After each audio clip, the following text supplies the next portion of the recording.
नमस्ते to all my dear viewers and my audience. पहले तो thank you for subscribing to my channel, for watching me and for clicking on this thumbnail. और special thanks to उन लोगों के लिए जो लोग मुझे इतना बढ़िया बढ़िया कमेंट लिखते हैं कि बस ऐसा लगता है यार सारे इमोशनल और सारे अच्छे लोग मेरे ही चैनल पर आ गए हैं। बहुत बहुत बहुत अच्छा लगता है। Thank you everyone. Thank you तो बहुत कम है, राइट। पता नहीं क्यों ऐसा लगता है कि कुछ और ऐसा कहना चाहिए था, पर एनीवे मैं अपने कंटेंट से शायद आपकी किसी तरह हेल्प कर पाऊं। अगर मैं अपनी इंट्रोडक्शन दे दूं तो मेरा नाम कविता दिवाकर है। बार बार अच्छा नहीं लगता बोलना, पर जो पहली बार आए हैं for them it is essential to introduce myself. और मैं आपको English personality communication related videos बनाकर देती रहती हूँ और आपको गाइड करती रहती हूँ। यही बात मैं हिंदी में क्यों बोल रही हूँ, क्योंकि आज बड़ा मन से आ रहा है, हार्टफेल्ट वीडियो बना रही हूँ। कुछ ऐसी गलतियां हैं जो मेरे स्टूडेंट्स करते हैं जो मैं नहीं चाहती कि आप करें। Sorry to all those people who do not understand Hindi, because I am sorry I am not making it in English today. If you wish to have the same video in English, then let me know in the comment. I shall make one more video of the same content in English. Okay?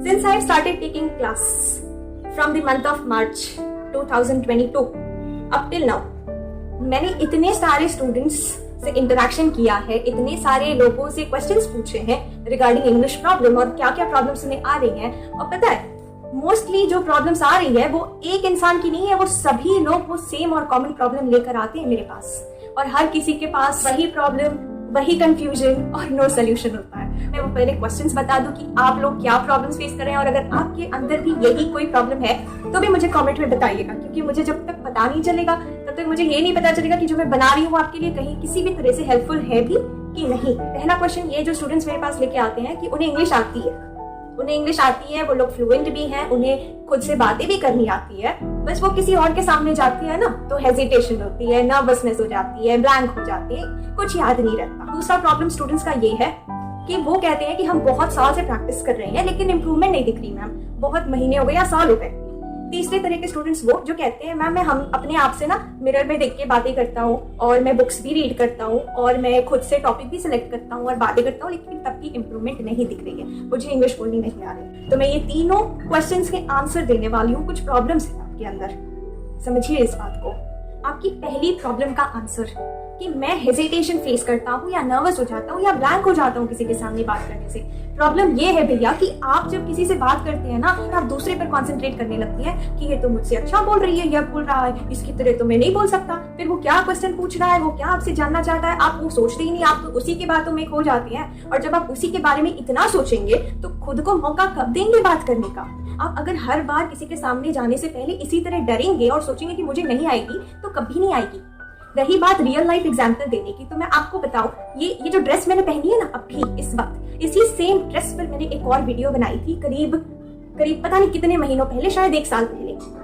उस dress की video आप देखिए, वो confidence और आज का confidence जिसके साथ में अभी वीडियो बना रही हूँ। बात ये नहीं है कि तब मैं डर रही थी, हाँ डर रही थी, मुझे डर लग रहा था, मुझे कैमरा फेस नहीं करने आता था, मुझे डर था कि कोई क्रिटिसाइज करेगा, कोई कहेगा तुम कैसे वीडियो बनाती हो। लेकिन मैंने शुरू तो किया। जब आप बात करके आएंगे ना किसी से 5 मिनट, जब आप घर रिटर्न आएंगे ना तो आप उस इंसान के बारे में सोचते रहेंगे कि मुझे ना ये कहना चाहिए था, शिट यार मैंने कहा ही नहीं इसे, ये कह देता तो शायद ज्यादा बेटर होता। आपके वर्ड सब कुछ आपको बाद में याद आएंगे, तभी याद नहीं आएंगे। लेकिन शुरुआत तो यहीं से होगी। पहले आपको वो जो डर है ना वो निकालने के लिए आपको लोगों से मिलना पड़ेगा, उनसे बातें करनी पड़ेंगी। और आज तो यार इतने सारे प्लेटफॉर्म है आपसे बात करने के लिए, लोग बैठे हैं, कहाँ बैठे हैं। पहले जैसा तो कुछ नहीं है ना कि आपके पास स्पोकन के लिए कोई टीचर नहीं था, अभी आपके पास फ्रेंड्स हैं, कम्युनिकेशन के लिए कितना सारा मोड है। आप ज्वाइन करिए, आप कोशिश करिए, आप शुरू करिए बात करना, ठीक है। आंसरिंग योर सेकंड क्वेश्चन, जो कि लोग कहते हैं कि मिरर के सामने बात करो तो आपको इंग्लिश आने लगेगी। पहली बात तो ये कि मैंने तो कभी भी मिरर के सामने बात नहीं की, ना ही मुझसे हो पाई, ना ही मैं उससे इंग्लिश सीखी हूँ। पहली चीज ये है कि जब आप मिरर के सामने जाते हैं, चलो मान लिया कि आप प्रैक्टिस कर रहे हैं मिरर के सामने और आप कोई टॉपिक भी सिलेक्ट कर रहे हैं, बात कर रहे हैं। प्रॉब्लम बता रही हूँ, प्रॉब्लम ये होगी जब आप मिरर के सामने बात करेंगे ना, जब आपको आता ही नहीं है, जब आपके पास उतने वर्ड्स की कलेक्शन नहीं है, तो आप कितनी देर बात कर सकते हैं? नहीं कर सकते ना। प्रॉब्लम यही है, हमें तो सीखनी है, ना कि वो चीज जो हमें ऑलरेडी आती है उसे 100 बार रिपीट करनी है। आप टॉपिक दे दीजिए मुझे, एडवर्टाइज देख दीजिए, एडवर्टाइज में कह दूंगी there are various advertisement shown on television, I have seen Fair and Lovely advertisement, I have seen Coca Cola advertisement, there are endorsement of celebrities on advertisement. ठीक है, थोड़ा बहुत बोल लूंगी, लेकिन उसके आगे जो मुझे और वर्ड्स यूज करने, अच्छे अच्छे वर्ड्स यूज करने, वो कहाँ से आएंगे? तो ये प्रैक्टिस बंद करिए। हाँ, रही बात अगर आपको मिरर के सामने बात करनी है तो एक तरीका है उसका, उस तरीके से अगर आप बात करेंगे तो इंप्रूवमेंट दिखेगी, वरना भूल जाइए। वो तरीका क्या है? जब भी आप कोई किताब पढ़ते हैं, किसी भी किताब को आपने एक पैराग्राफ पढ़ लिया, 2 पैराग्राफ पढ़ लिया, उसके बाद उसके जो वर्ड्स हैं, जो अच्छे खासे वर्ड्स हैं, उसे अंडरलाइन कर लीजिए, उसे मेमोरी में याद रखने की कोशिश करिए कि मैंने वल्नरेबल वर्ड पढ़ा, मैंने एक्सटिंक्ट वर्ड पढ़ा, मैंने इंडेंजर्ड वर्ड पढ़ा, और फिर आप बात करिए जैसे मैंने इस पैराग्राफ में इतने वर्ड्स पढ़े हैं और इनका समरी में बनाकर खुद से बातें कर सकती हूँ। जब कोई कहता है ना खुद से बातें करो, तो उनका ये मतलब नहीं होता कि खुद से बातें करने से इंग्लिश सीख जाएगा कोई। ऐसा होता तो यार सब लोग सीख जाते। आप खुद से बातें करने से सिर्फ और सिर्फ अपनी लिपसिंग स्ट्रॉन्ग कर सकते हैं, आपकी इंग्लिश थोड़ी सी फ्लुएंट हो जाएगी, आपको इस लैंग्वेज को बार बार बोलने की आदत पड़ेगी, बस इससे ज्यादा कुछ नहीं होता। और ये हम इसीलिए कहते हैं क्योंकि हमारे आसपास कोई होता नहीं है इंग्लिश में बात करने वाला, और जब कोई है नहीं तो खुद से तो करनी पड़ेगी। अगली बार से जब आप मिरर के सामने खड़े हो ना, तो एक बार मुझे याद कर लेना यार, एक बार याद कर लेना और सोच लेना कि एक पैराग्राफ पढ़ लेता हूँ, उससे पढ़ने के बाद जितने वर्ड्स मुझे उससे बहुत ज्यादा मीनिंगफुल लगे हैं, जो मुझे रेगुलर लाइफ में यूज करने चाहिए, वो सारे वर्ड्स को मैं याद कर लेता हूँ और उससे ही रिपीट करता हूँ मिरर के सामने। हो सके तो एक बुक बना ले, उसमें आप वोकैबुलरीज लिखें। मैं लिखती हूँ, आज भी लिखती हूँ, क्योंकि मुझे भी पता है बहुत सारी वोकैबुलरीज है और कहीं ना कहीं मुझे भी सीखने की जरूरत है, तो मैं सीख रही हूँ। Getting answering your last question. अब कई लोगों का क्वेश्चन होता है कि मैं बहुत साल से प्रैक्टिस कर रहा हूँ पर मुझे नहीं आ रही। मैंने बहुत प्रैक्टिस कर ली, हार्ड वर्क किया है मैंने काफी सारा। बात मानती हूँ, कहा जाता है hard work is the key to success, लेकिन सर नहीं, ऐसा नहीं है। हर जगह हार्ड वर्क लगाते रहेंगे तो स्मार्ट वर्क का कोई फायदा ही नहीं होगा। जब तक आपको प्रॉपर गाइडेंस नहीं मिलेगी, जब तक आपको कहीं से कोई प्रॉपर ओरिएंट नहीं करेगा कि हमें इसी डायरेक्शन में प्रैक्टिस करनी है, तो चाहे आप 10 साल लगा लो, कभी नहीं आएगी।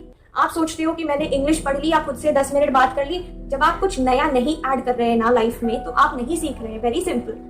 कुछ लोगों का ये भी कहना होता है कि हम ना अभी पढ़ाई कर रहे हैं और हमारा सब्जेक्ट ही इतना डिफिकल्ट है, तो हमें इंग्लिश पढ़ने का, इंग्लिश प्रैक्टिस करने का मौका ही नहीं मिलता। तो आप बताइए, इंग्लिश एक लैंग्वेज है, इसकी आपको एग्जाम तो देनी नहीं है, इसको आपको अपने अंदर इस तरह से इम्बाइब करना है, अपने आप को इंगेज रखिए ना, आपको इंगेज रखना है अपने आप को। किस तरह से? जब आप कोई काम कर रहे हैं, एक्टिविटी करें, उसे इंग्लिश में सोचिए। और फिर मैंने इस पर वीडियो बना रखी है, मैंने बताया भी है कि सिचुएशन पर हम बिल्कुल सोच सकते हैं, और उस सिचुएशन, जिस भी सिचुएशन में हम उस समय है, उस पर बातें करना आसान है। हमारे पास टॉपिक भी है, हमारे पास सेंटेंसेस भी धीरे धीरे आ जाते हैं। नहीं आते हैं तो गूगल करके फाइंड करिए, पर उस टाइम पर उस सिचुएशन के बारे में बात कीजिए। कुछ भी इधर उधर का मत सोचिए, नहीं आएंगे सेंटेंसेस, बोरिंग लगेगा, आप प्रैक्टिस ही करना छोड़ देंगे 10 दिन बाद।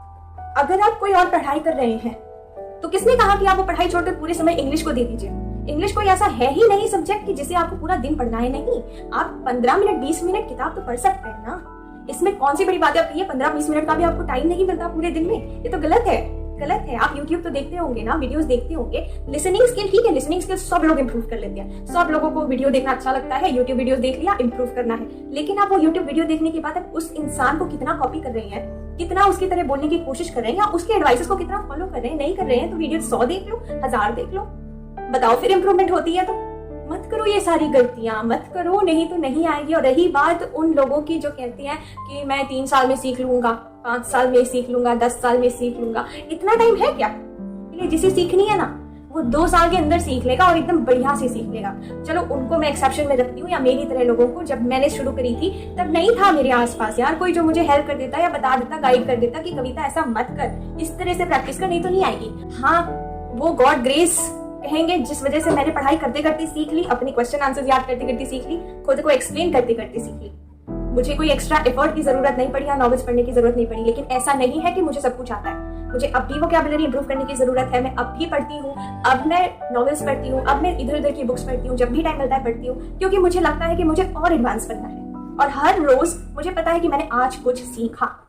बहुत सीरियसली लीजिएगा इन बातों को, और जो भी मिस्टेक्स आप कर रहे हैं उसे स्टॉप कर दीजिए। आपने क्या करना है, सिंपली रोज बुक्स पढ़नी है, रोज जोर से पढ़नी है। मन के अंदर तो सोचना नहीं कि कभी आ जाएगा, मन के अंदर मत पढ़ो, जोर से पढ़ो। जो भी डिफिकल्ट वर्ड्स लगते हैं, वो कैप्स लगते हैं, उसे अंडरलाइन करो, और वो पेज पढ़ने के बाद उस बुक को बंद करो और अपने आप को उसकी समरी बताओ और एक्सप्लेन करो, उसमें लिखे हुए सारे वोकैबुलरी वर्ड्स का यूज करते हुए। आई होप ये क्लियर है। और मुझे लगता है कि इससे ज्यादा अगर कोई डाउट होगा तो प्लीज मेरे कमेंट में लिख के बता देना। अगर आपने मुझे सब्सक्राइब नहीं किया हो तो प्लीज सब्सक्राइब भी कर लेना। वीडियो अच्छी लगे तो लाइक भी कर देना, और कोई फीडबैक हो, सजेशन हो तो वो भी प्लीज दे देना। रही बात मुझसे कनेक्ट करने की, तो आप मेल आईडी से कनेक्ट कर सकते हैं और मुझसे इंस्टाग्राम पे कनेक्ट कर सकते हैं। इंस्टाग्राम पे मेरी कुछ रील्स वीडियो बनी हुई है, तो उसे देखकर ये मत सोचना कि ये मैम तो इधर यूट्यूब पे टीचिंग कर रही है, वहां पे तो रील्स बना रही है, वो मैं ही, ठीक है। वो खुशी के लिए मैं थोड़ा सा एक्टिंग भी कर लेती हूँ इंस्टाग्राम पे, तो आप चाहे तो वहां पर मुझे कनेक्ट कर सकते हैं। तो और मुझे कहना था कि जो लोग स्टूडेंट्स हैं जो मुझसे सेशंस के लिए कनेक्ट करते हैं या इंस्टाग्राम पे मैसेज करते हैं कि मैम स्लॉट अवेलेबल है क्या, हमें सीखना है, तो एक्चुअली मैं आपको कुछ छोटा सा हिंट देना चाहती हूँ कि अगर मेरे पास जो टाइम लिमिट है ना वो बस थोड़ी सी है, सिर्फ रात को ही है, उसके अलावा मैं पूरे दिन में ना आपको टाइम नहीं दे सकती। तो जो स्टूडेंट्स मेरे पास ऑलरेडी हैं, कुछ स्टूडेंट्स ऐसे हैं जो रीसब्सक्राइब कर लेते हैं और वो कहते हैं कि मुझे 2 या 3 या 4 महीने भी करना है, तो मैं हर मंथ उनका रिन्यू करती रहती हूँ, उनका टाइम स्लॉट वो बुक ही रहता है। तो कभी कभी ना पॉसिबल नहीं होता है आपको स्लॉट अवेलेबल करवाना, लेकिन अगर आप मुझे मैसेज कर रहे हैं, डीएम कर रहे हैं इंस्टाग्राम पे, तो आप वेट करिएगा। ऐसा नहीं है कि मैं रिस्पॉन्ड नहीं करती हूँ। हाँ, एक छोटी सी अपडेट ये भी थी कि जो सेशंस में ले रही थी वो 20 मिनट्स की थी पहले, लेकिन अब वो मैंने इंक्रीज करके हाफ एन आवर कर दी है, क्योंकि मुझे ना वो ठीक नहीं लग रहा था। आज के लिए इतनी काफी था। आपको कुछ प्रॉब्लम होगा तो आप मुझे कमेंट में लिख के बता देना। Okay, bye, see you in the next video. हो सकता है इंग्लिश में बोलूं अगली बार, लेकिन आज की वीडियो मुझे बड़े मन से बनानी थी और हिंदी में ही बोलना था, तो चलो ठीक है।